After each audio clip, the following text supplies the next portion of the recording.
आज सकाळी बारामती विमानतळाजवळ झालेल्या एका भीषण अपघातात राज्याचे उपमुख्यमंत्री अजित पवार यांचं निधन झालंय।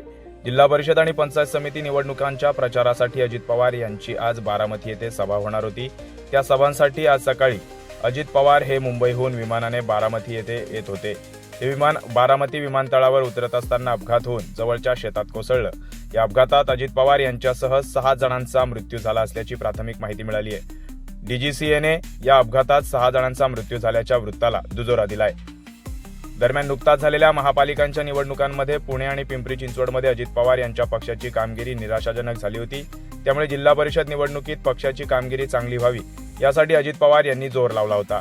तसेच पुणे जिल्ह्यावर त्यांनी विशेष लक्ष केंद्रित केलं होतं। त्या पार्श्वभूमीवर जिल्हा परिषद आणि पंचायत समिती निवडणुकीसाठी अजित पवार यांच्या आज बारामतीमध्ये सभा होणार होत्या। त्या सभांसाठी अजित पवार हे आज सकाळी मुंबईहून बारामती येथे निघाले होते।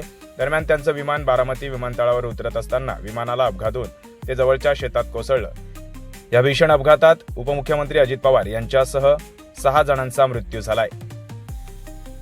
या दुर्दैवी घटनेने संपूर्ण महाराष्ट्रावर राजकीय वातावरण शांत झालं असून शोककळा पसरली आहे।